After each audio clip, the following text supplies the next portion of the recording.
Hello, and welcome to another edition of the Motown's Wrestling Review. I am the host of the review and the president of the Motown's Wrestling Group.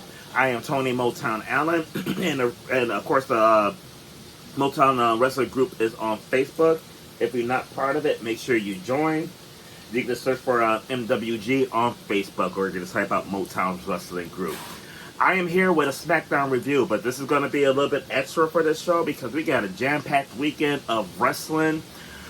This afternoon, we're going to have All in Texas, and I gave my predictions for that yesterday, wherever I posted it. It was yesterday or the day before that. I gave my predictions on my previous video when I did the AEW Dynamite review. So if you haven't seen that, check it out, and you can see my predictions for that show. But this afternoon, we're also going to get the Great American Bash, which I'll be sharing my predictions for you before I start the SmackDown review. And then after my SmackDown review, I'm going to get my predictions for Saturday night's main event that's coming on tonight. And I will also be giving my predictions for the Women's Evolution that is coming on tomorrow night. Shout out to the Mastermind Bobby Rogers. He is actually going to be attending Saturday night's main event tonight. And he's going to be attending Evolution tomorrow. Today is his birthday, so this is his birthday celebration. I'm wearing my Legal League jersey because me and him, to kick off his birthday weekend, we actually went to the Indianapolis Indian game yesterday, which was a Negro Night League. So his birthday's off to a good start. I was happy to be part of some of it for you, and I hope you have a ball in Atlanta. But speaking of his birthday, I went all these wrestling shows. For sure, I'm not going to be reviewing Saturday night's main event here on my channel. I'm also not going to be reviewing All in Texas, and I will not be reviewing Evolution. And the reason for that is, with Bobby being out of town, I'm actually going to have a one-night stand, and I will get extreme. I am returning to the Future Focus podcast on Sunday as the host of this show. It's a one-time, well, I can't say a one-time only thing because, you never say never. But I am having a one-night stand tomorrow. I will be hosting the show tomorrow, so my all my thoughts and everything as far as the shows for this weekend, you'll be able to see on that. I don't think we're covering the Great American Bash, so I might do a video for the Bash, but that's about the only video you might get as far as like a review goes. Speaking of the Great American Bash, my predictions. We have, looks like 5 matches for them. You got Javara Evans taking on Jasper Troy. I don't know much about Jasper Troy because this is a slight disclaimer to my predictions for the Great American Bash.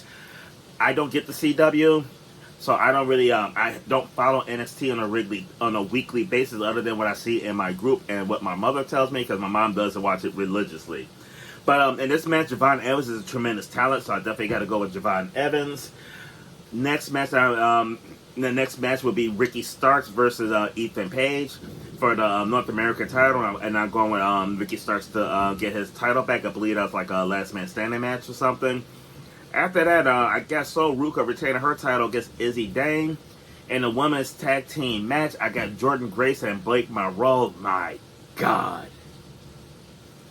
My God, if I could only be the fucking bologna in the Jordan Grace, Blake Monroe sandwich, because I would put it on them like and they would be taking on Fatal Influence, JC Jane, and Fallen Henley, and I got Jordan Grace and Mariah May. Blake Monroe winning that one.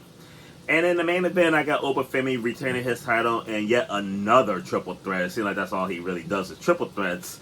But he's the king of triple threats, so they keep throwing him in there. He keeps dominating them, though. So why would I go against Obafemi? So those are my predictions for the Great American Bash, and I probably will be doing a review for that. I'm not sure exactly when I will post it, whether it be tomorrow or Monday, but I will review that show. Now, if you're in the Motown's Wrestling Group, I already posted the live thread for the Great American Bash and All In. I'm hosting or posted live threads for the events because the first lady of Motown's Wrestling Group, Ty Nickerson, right now, she got the weekend off. She got the weekend off because this is the anniversary of her grandmother's death. So definitely thinking about you, Ty, and everything. Now, happy thoughts, happy thoughts. Stay positive and everything. I know when you lose a loved one, trust me, I know. I lost all my grandmothers, my great grandmother and both my grandmothers that were all very important to me. So I know what you're going through and everything. But just stay positive, and we'll see you back on Monday. Now, we are going to talk about Friday Night SmackDown,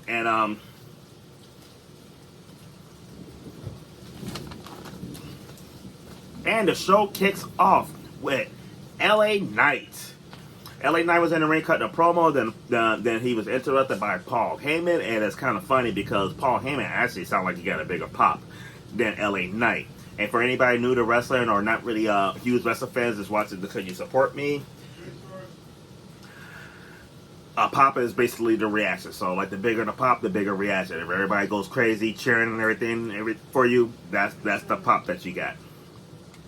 So Paul Heyman interrupts him, get a nice pop, and then Solo and the MFT, My Family Tree, which is, they just got threw their name out there and they didn't even explain it though. One of the reasons why I know it's My Family Tree is because I saw it online.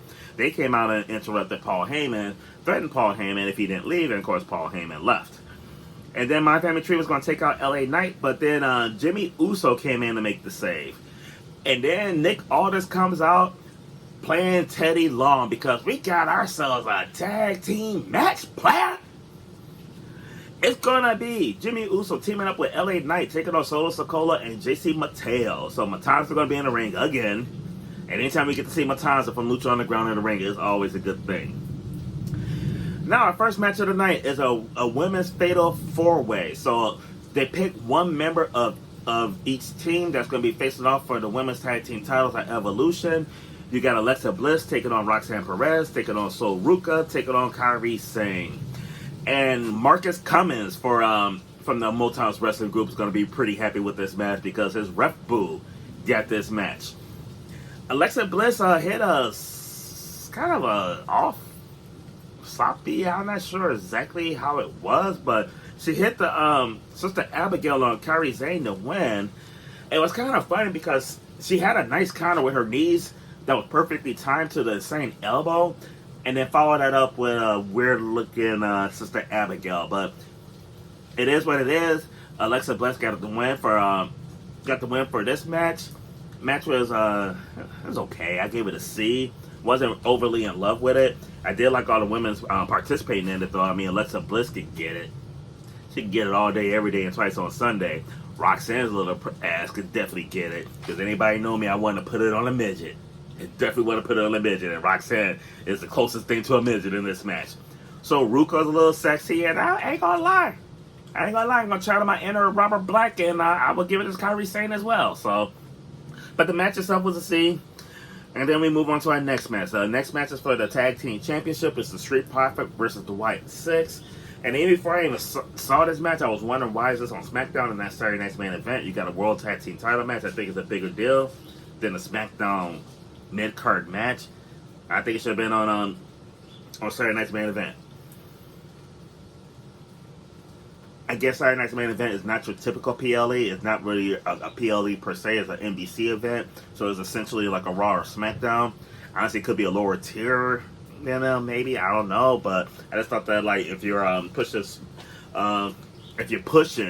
Saturday Night's Main Event for the weekend, this would be a good match for that. But nonetheless, the White Six looked pretty good as a tag team. I had a feeling they were going to win, and they actually did. They pinned Montez Ford to get the win. I kind of got mixed feelings on it. I mean, I don't really think the White Six need the tag team goal. I think the Street Profits needed a little bit more, especially they was on a really good run, though. But this match itself, I gave a C+. Next up, we had Jelly Roll performing. Let me see your Jelly Roll. Jelly Roll. So Jelly Roll was out there singing, and as he was singing, went out to the ring, and then he was interrupted by Logan Paul. And he was interrupted by Logan Paul because Logan Paul is so sick of these fucking TV personalities, all these celebrities coming in, all these influencers coming into the WWE, taking a spotlight off of real wrestlers like Logan Paul, which I just thought was fucking hilarious. I am really enjoying Logan Paul. I mean, he is very creative. I mean, his delivery is spot on. He's good in the ring. For a celebrity influencer, even though he is a fucking real athlete, I mean, he's fucking fighter and everything, So, like, I always say, as people just put him in a celebrity category, no, this motherfucker's a fucking athlete, so. But I am impressed with what he does in the ring. You can say all you want about, like, I mean, people, like, come up with this, like, he's taking on these people. He was trained by this person, blah, blah, blah, this and that and everything. Guess what? All the wrestlers in the locker room get the same opportunities that he does. He's doing it part-time and doing it better than most. But then Randy Orton comes out and gave a real passionate promo on Logan Paul and everything. And then Drew McIntyre comes out, hit Randy Orton with the Claymore. So security gets rid of Drew, and then after that, Randy Orton was attacked, and Jelly Roll makes the save, setting up Jelly Roll being at ringside today at Saturday Night's main event. So we all know what this is leading towards, and I'm gonna touch on that a little bit later. Moving on. Our next match is R-Truth versus Aleister Black. I absolutely love Aleister Black's entrance. I was kind of nervous about this match and everything because I'm just like, R-Truth just came back and everything. I'm like, they're going to start having him job out. But surprisingly, no. R-Truth got a roll-up win. He wins this match. Match wasn't great. It wasn't horrible. I only gave it a C- because it was just okay in my opinion, though. But it was good to see R-Truth get the win. Aleister Black was not happy, and then him and Damian Priest confronted him in the back, and Aleister Black ended up taking out Damian Priest, so I guess that's going to be the next feud. Now, it is titty time. You got your it girls, Trish Stratus and Tiffany Stratton. And you know why they're your it girls? Because them two put the it in tits. I swear to God. I absolutely hate the fact that Trish Stratus is getting a title match, but I'm going to enjoy this ride all the way because this ride has Motown rising. I mean, Jesus Christ. My old school boo. Trish fucking Stratus. I will put it on her all day, every day, like that. And if I'm not going to put it on Trish, it's because I want, sometimes, Motown like the younger version of his boo, and Tiffany Stratton coming in her late 20s and everything, just like Motown likes him. So I'm gonna put it on Tiffany like this as well. And it was actually entertaining promo and everything. Tiffany talked about how she learned all about Trish Stratus watching the old VHS, and then Trish fires back with like, "Did you learn about VHS on TikTok?" It was actually kind of funny, and then no, you're talking about Tiffany got to win this match to be a future GOAT, and Trish Stratus like, you got everything, you got everything to lose. I don't. I'm already a GOAT. So then Naomi comes out with her Money in the Bank briefcase, and Jade Cargill attacks her from behind.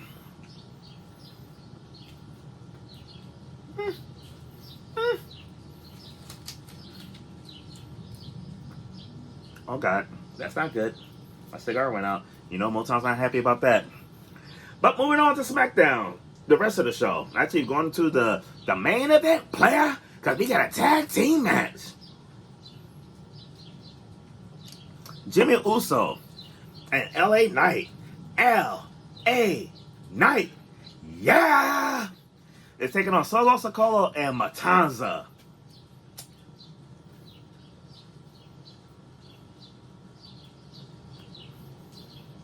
But if you don't watch Lucha Underground, JC Mattel.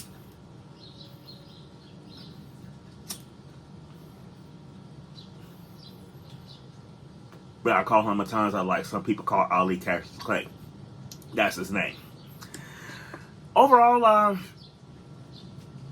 it was an okay match, I think. I mean, actually, it was the best match of the night. This is the match of the night.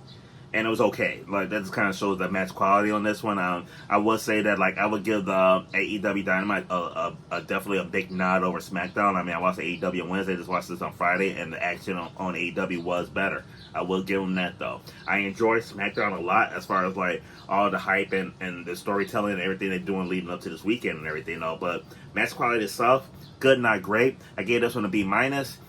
Jimmy Uso got the roll up on Solo Sikoa, and then the MFT takes out Jimmy Uso at ringside, takes him out to the back, leaving LA Knight in the ring for the Dangerous Alliance, Braun Breaker, and Bronson Reed to take him out with a spear and a tsunami. And that's how the show ends. Overall, a decent show. Like I said, the action wasn't great. It was okay, not great. So I would say the show was okay itself. I told you what my match of the night was, which was the tag team match. That was it was a so-so match, but it was definitely the highlight of the night. My tap out moment of the night is I said we'll touch on this again. It is Jelly Roll, because I have no desire to see Jelly Roll in the ring. The writing's on the wall. We know how this is going to end. Saturday night's main event's going to set up probably a tag team match or something involving Jelly Roll. And I have no desire to see that shit. I really don't. It's going to be kind of fun talking tomorrow on the Future Focus podcast, because I'm sure Rob's is probably going to be a little bit more upset with me, upset about it than me. But my moment of the night was titty time. To have Trish Stratus and Tiffany Stratton, my old school boo, versus my mid to late 20s boo, just like I like them out there. Oh my God. I definitely rose to the occasion for that one. Alright, so before we wrap up the video, I got 2 shows to predict, and I'm going to kind of fly through these because I basically want to just let you know who's going to win. I mean, some of the stuff going to be self-explanatory, but like I got in Saturday night's main event, I got Jimmy Uso over Solo Sikoa, which might surprise some of you. Like, why would I pick Jimmy Uso over Solo Sikoa? I'll tell you. Because the tribal chief is going to make his return. I think Roman Reigns is going to help Jimmy win the title. It's about the cleanest way you can take off the title off of Solo without making him look weak. I got Orton beating Drew McIntyre with Jelly Roll's help at ringside, which is going to set up Jelly Roll wrestling at SummerSlam, I'm predicting. I got Seth freaking Rollins over L.A. Knight, yeah! And God, please let me be right about my main event prediction. I got Gunther. Sorry, Mom. You know, I think you might agree, even though that's your boy. But I got Gunther defeating Goldberg tonight. Now, my last prediction of the day is going to be for the show that I'm probably looking most forward to be honest with you. WWE Evolution.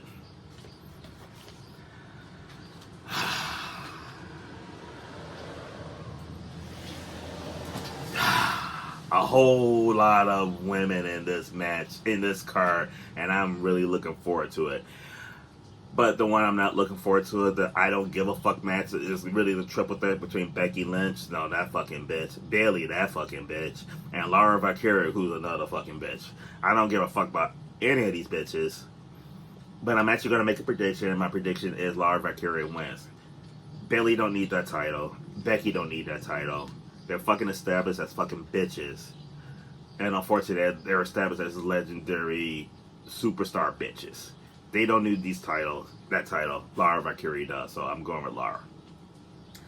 Next up, and I'm sure this is going to be the Marvelous Marcus Buckley's favorite match, because it's featuring Jade Cargill taking on his boo, Naomi. It's going to be interesting to see how they mesh. I think we're going to see how good Naomi is, though, in this match. Because I think she's going to make Jade look like $1 million, which they're going to need to keep the story going. But Jade Cargill is the queen of the ring, and I got Jade winning this match. She can't really lose this match to Naomi, leading into her title match against Tiffany Stratton at SummerSlam, though. So I got Jade winning this. And then in the Women's Battle Royal, we don't know all the participants in this match, but I know one thing. Stephanie Valkyria better hit the devil's kiss on a few motherfuckers. I want to see that ass. Ah! Ah! Ah! Ah! And Stephanie Valkyria is my prediction for the winner of the Women's Battle Royal. And not only because she's the most talented woman in that match, but because I will put it on Stephanie Valkyria like this. Be careful, Tiffany. Stephanie's coming for you for my new school, boo.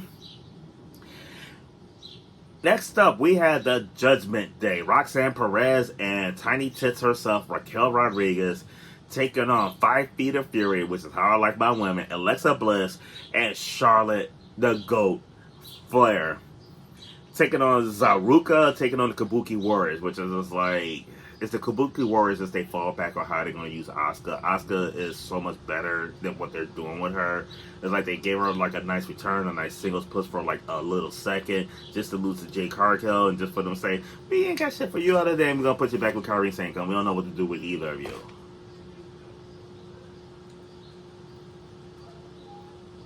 Lazy booking. Lazy booking. But I got the Judgment Day keeping the titles. I think it's too soon to take the titles off of them. Just make it for intriguing storyline and everything. I think Roxanne and Tiny Tits herself is going to keep those titles until Alexa Bliss come back, and then this shit's going to hit the fan. So the Judgment Day got my pick on this one. Then we got JC Jane defending her NXT title against Jordynne Grace.